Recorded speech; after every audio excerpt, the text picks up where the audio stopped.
When Arina sat here, she said that she thinks if Iga had won her, she wins the thing today because of how the match turned up.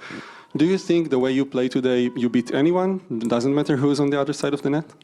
She said if I play Iga in the final. She said that if we go, she didn't mention exactly winning you, but she said if Iga won me, she would win the thing. I mean, I don't agree with that. I'm here sitting here, and last time I played, like to Iga or anything, but I played her and I won in straight sets. So, yeah, I don't think that's a fair thing to say because anything can really happen. And Coco Gauff recently won the French Open for the first time. To do it, she defeated the world's best player. Rather than praising her, Ariana Sabalenka informed the media that Iga would have prevailed had she advanced to the final. When she learned about it, her reaction was flawless. She explained to everyone why she was the one with the award. Before we dissect this, I need to know if you believe Sabalenka was truly being rude to Gauff or if she was simply acting emotionally following a difficult loss. Please share your opinions in the comment section below. Now, let's discuss what transpired at the 2025 French Open. The tennis was excellent, but the drama that followed was even more amazing. Coco Gauff won her maiden Roland Garros championship on June 7, 2025. In 3 sets, she defeated Ariana Sabalenka, winning 6-7, 6-2, and 6-4 after dropping the opening set. It was a challenging, windy day.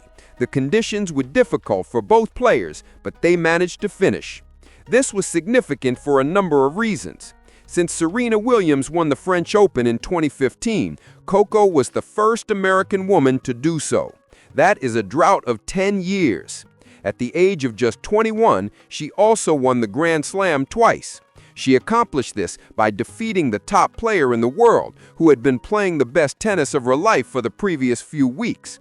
However, this is where things became intriguing. Both players held press conferences following the game. Now, these are typically rather commonplace. The winner expresses their happiness, the loser congratulates the opponent and discusses what went wrong. After saying the appropriate things, everyone walks on. This is not the case.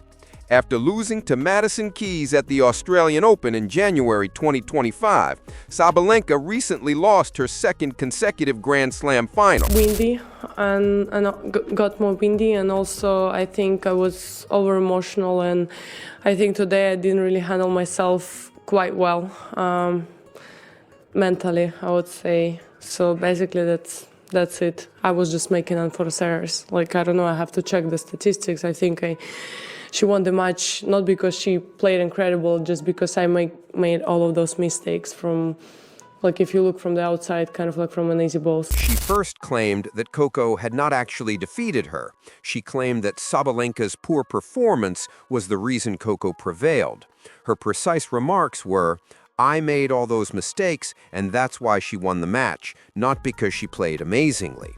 That's already a bit disrespectful, but perhaps she's being harsh on herself. She did commit 70 unintentional mistakes. For a Grand Slam final, that is an absurd amount. Perhaps she is simply whining about her own performance. However, she continued after that. She stated, "To be honest, it was the worst tennis I've played in the last I don't know how many months." Okay, she may still be preoccupied with herself, still grieving, and still absorbing the loss.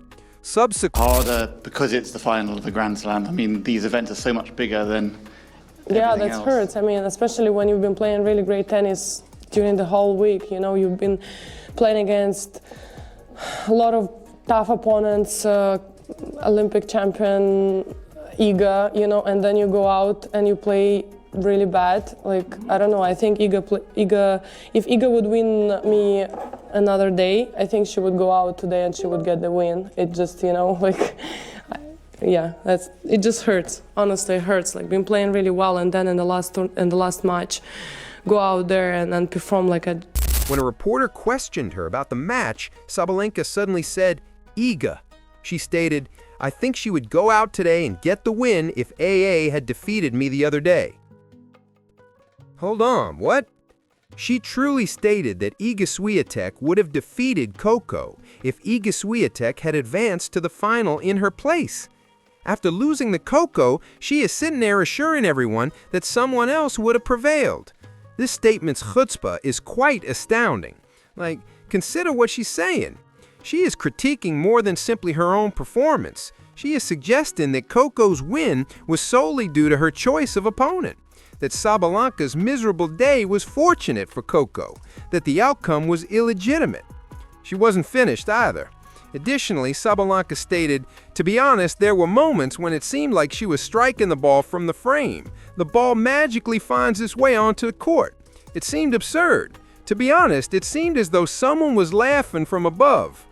Coco is framing her to win. There's magic involved. The cosmos was working against Sabalenka.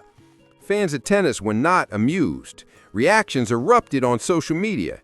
She was referred to as an ungracious person, a lousy sport, a sore loser, and disrespectful.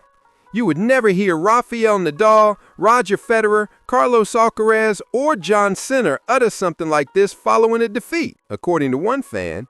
And you know what? They are entirely correct. Nadal thanked his opponent after losing the Grand Slam finals. Federer showed grace in the face of defeat. Champions do just that. The guy who beat them, they acknowledge him. Eventually, during the prize ceremony, Sabalenka did congratulate Coco. After the game, she declared that the victory was well-deserved, but when she entered the press room, she essentially retracted her remarks. This is where things get Coco, when Arena sat here, she said that she thinks if Iga had won her, she wins the thing today because of how the match turned up. Do you think the way you play today, you beat anyone? It doesn't matter who's on the other side of the net?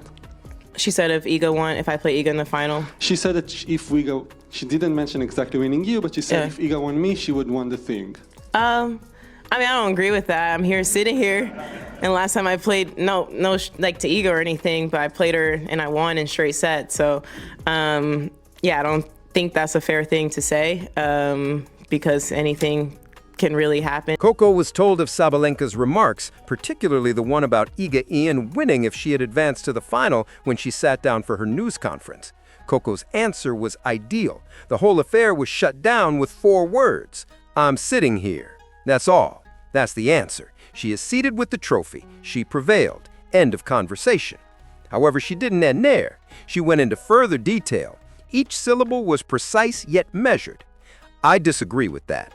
I'm here sitting here," Coco declared. "I didn't mean to offend Iga Ien or anything, but I defeated her in straight sets the last time I played." That's crucial background, since Sabalenka was essentially predicting that Iga Ien would defeat Gauff on clay. However, only a few weeks prior, Coco completely demolished Swiatek at the Madrid Open. The score was 6-1, 6-1, a double bagel beatdown. It wasn't even competitive. Coco was defeated at the United Cup in January before. She also defeated Swiatek at the WTA Finals in November of last year. In crucial moments, Coco has defeated Swiatek 3 times in a row on various surfaces. What specifically is Sabalenka thinking about when she claims she would have won the French Open final? "I don't think that's a fair thing to say, because anything can really happen," Coco went on. 8-18 to 9-02. Observe how elegant she is in this situation. Sabalenka is not being attacked by her. She isn't referring to her as a disgruntled loser. She is only gently pointing out that the argument is illogical.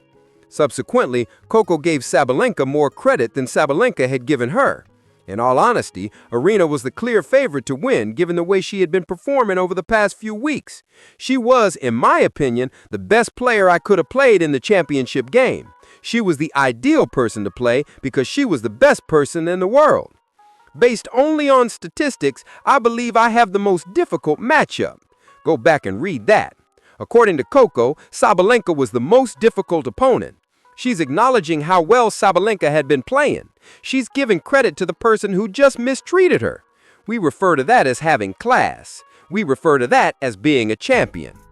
Then Coco defended Iga Swiatek too, because, as you may recall, Sabalenka used Iga Swiatek as a prop to undermine Coco's triumph. Coco stated that Iga is undoubtedly winning this. Either way, it was going to be a difficult contest. However, I thought I had a strong chance to win regardless of who I played, and I firmly believed that. She is not disparaging Iga Ien.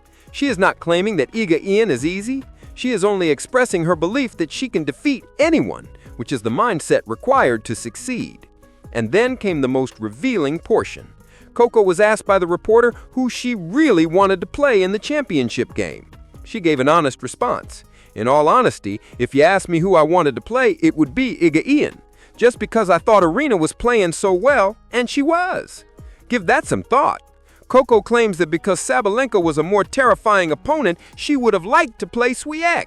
Despite her deliberate efforts to stay away from Sabalenka, she managed to defeat her. Thus, Coco not only prevailed, but she triumphed over the opponent she was most concerned about. This adds to the victory's impressiveness. The following day, Sabalenka clarified herself on Instagram following the outcry from tennis fans and the media. Yesterday was a tough one. Coco deserved the victory because she handled the circumstances far better than I did. I want to give her the credit she deserves because she was the superior player yesterday. You all know Coco stood up and played with composure and purpose when I didn't give it my all. That distinction was earned by her. Be respectful. Time for relaxation, education, and a stronger return. That's better, all right? She ought to have mentioned that in the first place. Here's the problem, though. In reality, she didn't retract her remarks. She commented on the tasty egg without offering an apology. She simply provided additional background, and the harm had already been done by then. The clips from the press conference had already been seen by all. Everyone had already made up their minds. The walk back felt like damage control, not genuine reflection. Renee Stubbs is a tennis instructor who has worked with some of the world's top players, publicly criticized Sabalenka. Other observers pointed out that Sabalenka's actions were unjust to Coco and immature. According to one media site, Sabalenka's remarks were extremely disappointing given her position as the world number one. According to another, it was Sabalenka's worst press conference ever. This is what makes the entire issue intriguing. Coco and Sabalenka had already played each other several times. In the 2023 U.S. Open final, Gauff defeated Sabalenka. She now defeated her in the final of the 2025 French Open. Coco won both of those Grand Slam finals. Sabalenka has won 3 Grand Slam championships. Coco possesses 2. Sri Lanka remains the top country in the world. However, Coco is 200 is in the biggest games between these two players in particular.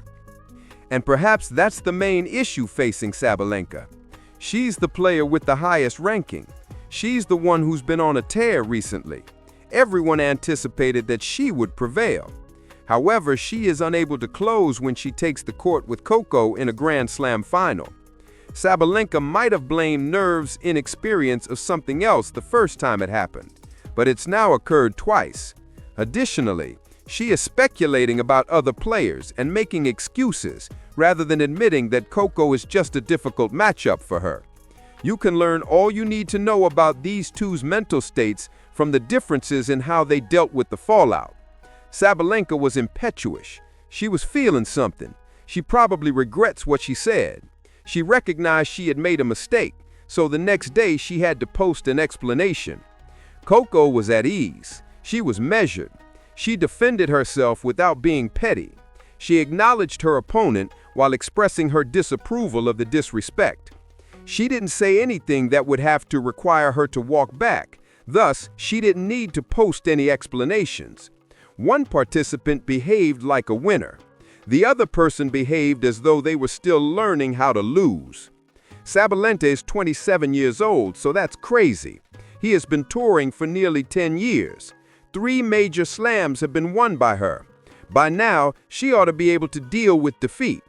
Coco, who is 21, is managing these circumstances like an expert. There's a huge maturity disparity.